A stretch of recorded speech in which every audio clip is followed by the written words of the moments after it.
So, we are back mga kalapatids dito sa Roas Love TV sa for today's video. Bago natin simulan ng ating video, siyempre huwag niyo muna kalimutan mag-like, subscribe, at click the notification bell for more updates sa ating bagong vlog. So, for today's video, may bago tayong update sa ating loob, sa mga breederan, sa ating mga kalapatids. So, kung gusto niyo malaman yan mga kalapatids, tara, samahan niyo.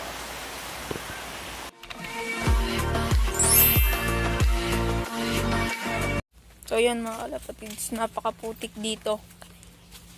Napakaputik dito no mga kalapatid.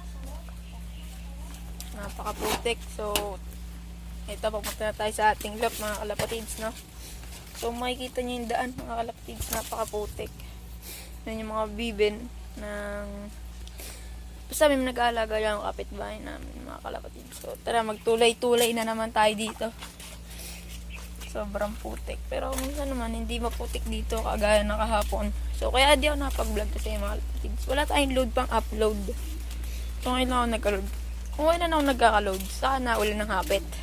Yan yung mga warrior natin, oh.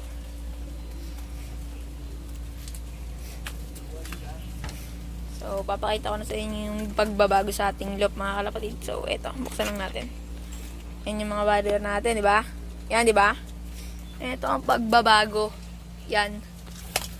Kung makikita nyo, meron ng lona sa likod. Kasi para di sila mampiyasan mga kalapatids. Yan yung lona. Ito yung Taiwan natin. Malapit na natin yung butbutan. Pero may mga natubo na dyan. Napakadami na. So, kagaya dati, pag naulan, Beat Pro, pinapainom natin. O, yan yung mga kalapati natin, oh. Yan. So, wala naman nagbago dito sa loob. Yan lang. Nilagyan ko lang ng lona. Tapos, dun sa breedera natin, mga kalapatids. Yan. Yan, yung breedera na yan. May nagbago dyan, mga kalapatids. So, tara, tingnan natin yung nagbago, mga kalapatids.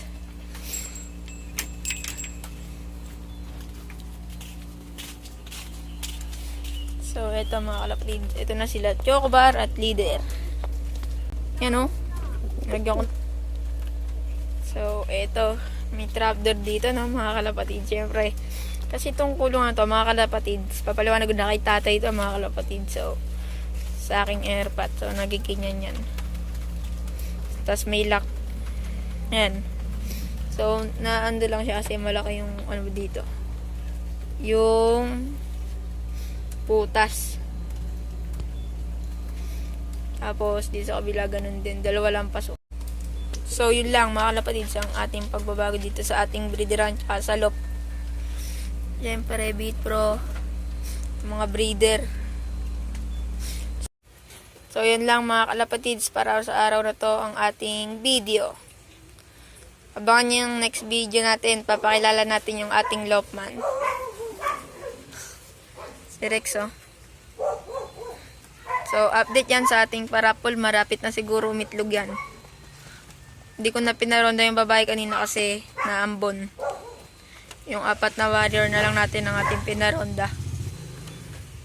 So, ito yung ang nakakulong dito mga kalapatids, yung pair natin. Ayan. Yan, pair na pure white. Ilalagay din natin dyan si Sky pag pwede na ilagay pag may itlog na yung dalawa na yan o kaya pag may inakay na sinusubuan. So, yun lang update natin dito. Kahapon namin to ginawa mga kalapatids. Itong kulungan na yan. Yan. Ganyan ang laknan. Iilay mo lang lambat para talaga umano. Tapos, yan na yung pasukan. Dalawa. So, itong kulungan na to, ialis namin to dito para pag ano, re-recta dito yung mga kalapati ni tatay. Pag ano na, pag gusto niyang parektahin. Basta ialis namin itong kulungan na to dito.